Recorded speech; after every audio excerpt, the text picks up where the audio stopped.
Nuestra lección de hoy se titula El principio e iniciador. Y es una lección que nos va a ayudar de nuevo a aprender a hacer uso de algunas palabras que aparecen en la Biblia para que las entendamos como la Biblia las entiende, porque siempre hay que recordar un principio de estudio de la Biblia, de interpretación bíblica, y es que la Biblia se explica a sí misma. Yo no tengo que ir a un diccionario para saber qué quiere decir una palabra en la Biblia.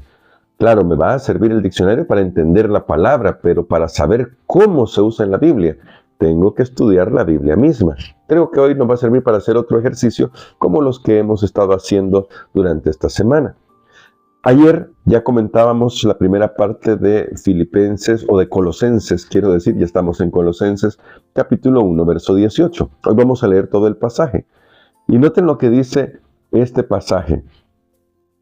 Él es también la cabeza del cuerpo que es la iglesia, y es el principio, el primogénito de entre los muertos, para que en todo tenga preeminencia. Hay dos temas aquí que vamos a destacar este día, y primero tiene que ver el tema de el principio, y luego el tema de el primogénito de entre los muertos. Así que vamos por partes. ¿Por qué Pablo relaciona que Cristo es la cabeza con el tema de ser el principio? Para esto hay que recordar que Pablo, como buen rabino judío que era y había sido instruido profundamente en la Biblia, cuando se convirtió e hizo todas las conexiones, es decir, conectó todo lo que decía el Antiguo Testamento con Jesucristo, el Mesías que había venido, entonces pudo ver cosas que ahora se cumplían en Jesús.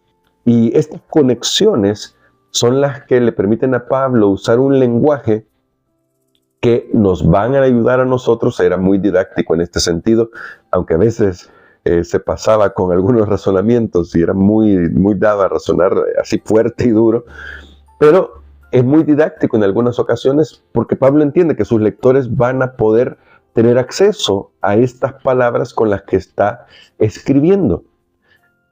La palabra en hebreo, y comencé diciendo que era un rabino judío porque hay que recordar que aunque escribió en griego, pensaba en hebreo, ¿sí?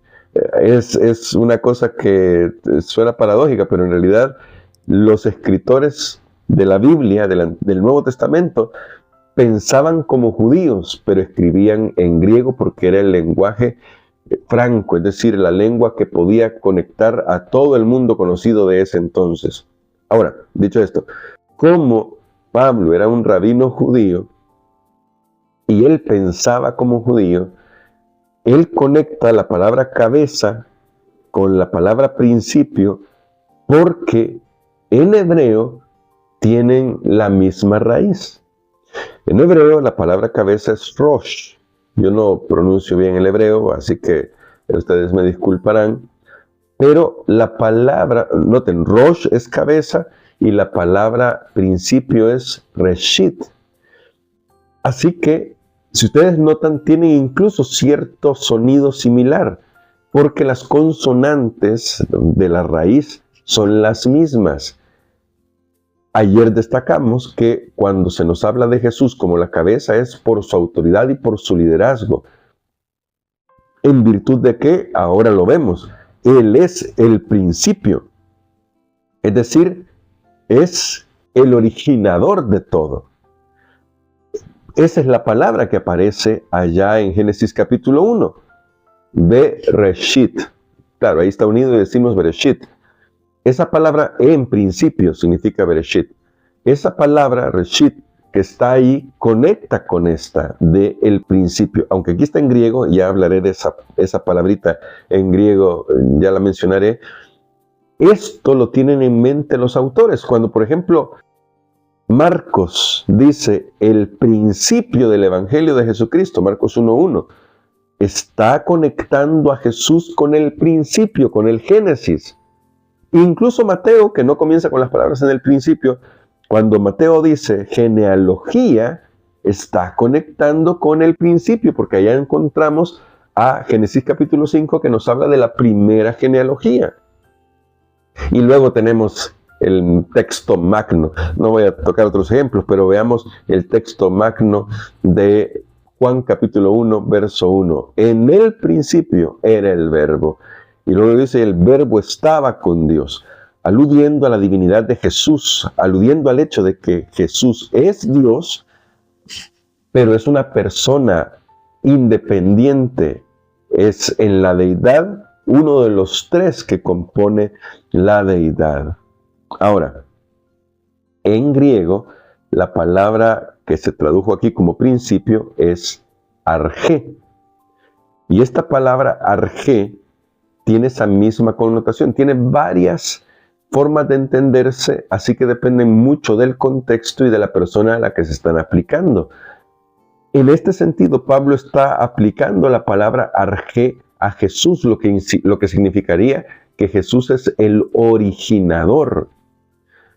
En algunas traducciones de la Biblia, por ejemplo, cuando vamos a Apocalipsis 3, estamos hablando del uso de esta palabra, principio, y en Apocalipsis 3 se nos habla de esta palabra.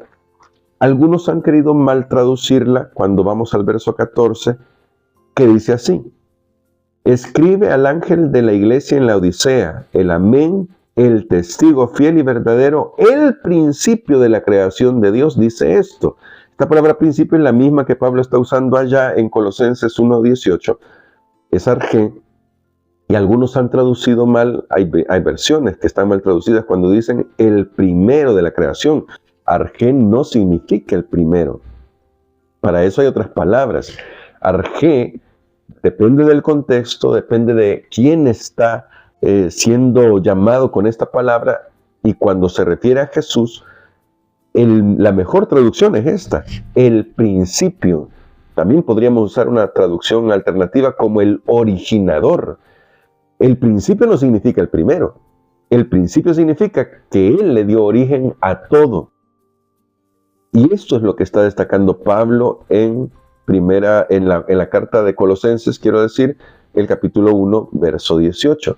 Como Él es la cabeza, Él además es el originador de la creación tanto de este mundo como también de la creación de la iglesia.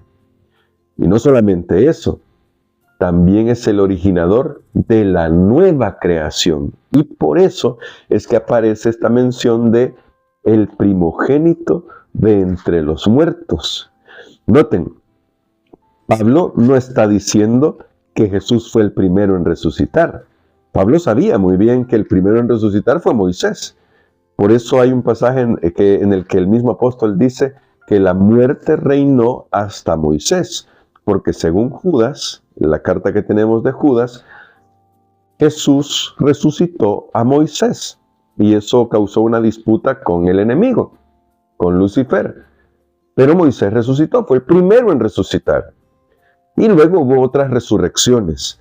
Entonces, ¿en qué sentido es que Jesús es el primero o el primogénito? Quiero decir palabra aquí, el primogénito de entre los muertos. En el sentido de que inaugura una nueva creación. Con su resurrección garantiza la destrucción de la muerte y del pecado.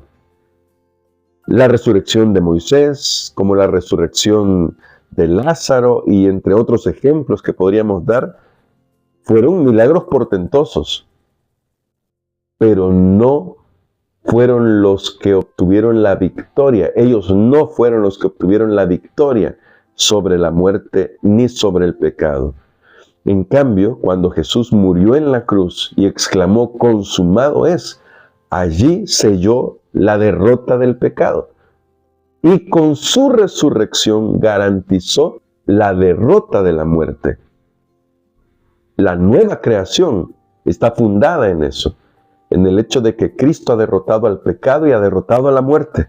Por eso nosotros los cristianos, aun cuando derramamos lágrimas porque perdemos a nuestros seres queridos, aun cuando no queremos enfrentar la muerte porque es un asunto que es antinatural, porque Dios no nos creó para la muerte, aún así podemos enfrentarla con esperanza, porque nosotros estamos apuntándole a la nueva creación que es posible gracias a la resurrección de Jesús.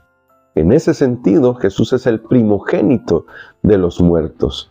Él ha derrotado a la muerte, ha derrotado al pecado y por lo tanto, en virtud de eso, una nueva creación es posible. Lo que Juan dirá ya en Apocalipsis, cielos nuevos y tierra nueva. Porque esa victoria que obtuvo Jesús cuando se levantó de la tumba implica que Él tiene el poder para recrearnos a su imagen, para destruir el pecado y el mal para siempre y para restaurar todas las cosas, de lo que hablaremos el día de mañana, hablando de la restauración. Ahora, esto implica mucho más, porque si Cristo no hubiera resucitado, entonces nadie más podría resucitar. Si Cristo hubiera quedado en la tumba, sería simplemente otro gran maestro. Y quizás ni siquiera un gran maestro, porque humanamente hablando podríamos encontrar mejores maestros quizás. No me tomes esto como una blasfemia ni como una herejía, pero es que Jesús no solamente fue un gran maestro. Hablaremos de eso el día viernes, en una cita que me impresionó de uno de mis autores favoritos, y concuerdo con ese punto de vista. Así que pendientes para el día viernes. Pero como Jesús es la cabeza de la iglesia, y es antes que todas las cosas, y es Dios mismo, entonces su victoria sobre la muerte garantiza que poniendo nuestra fe en Él, también viviremos para siempre. ¿Cuándo? En ocasión de la segunda venida de Jesús, cuando Él llame de la tumba a sus hijos y transforme a aquellos que estén vivos cuando Él vuelva. Lo que enseña 1 Corintios 15, algo que ya hemos destacado, y también 1 Tesalonicenses capítulo 4. Así que es alentador saber que nuestro Dios ha condescendido a nosotros a tal grado que se entregó a sí mismo, pero no solamente se entregó para morir. Su muerte derrotó el pecado, y estoy haciendo énfasis en esto porque no hay forma en la que podamos enfatizarlo demasiado. Esto es lo que vamos a recordar por la eternidad. Su muerte derrotó al pecado y su resurrección derrotó a la muerte y garantiza la nueva creación. ¿Qué te parece esta perspectiva? Yo no sé si alguno de mis oyentes que está viendo esta transmisión ha pasado recientemente por la pérdida de un ser querido. Puedes estar seguro que es doloroso, yo lo sé. Pero también podemos estar seguros que aquellos que han dormido en Jesús ya están sellados para salvación. No por lo bueno que nosotros seamos. No hay nada bueno en nosotros.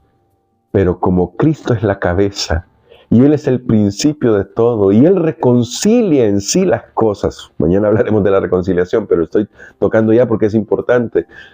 Entonces estamos seguros si descansamos en sus brazos de amor, si le rendimos nuestra vida. Yo sé que todos tenemos fallas, y si miramos a nuestras fallas es difícil pensar cómo nos vamos a salvar. Por eso hay que mirar a Jesús, porque Él lo completa todo. Ayer hablamos de eso. Cristo, que es la cabeza, nos completa.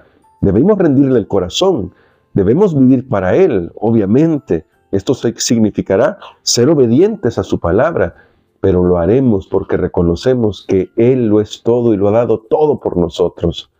Alabado sea el Señor Jesucristo por su grande amor y misericordia. Que esto nos permita a nosotros ponerlo a Él en primer lugar en nuestra vida y reconocer, como dice Pablo, que en todo Él tiene la preeminencia. Es Dios. Es antes que todas las cosas. Él creó los cielos y la tierra. Él está por sobre todo principado.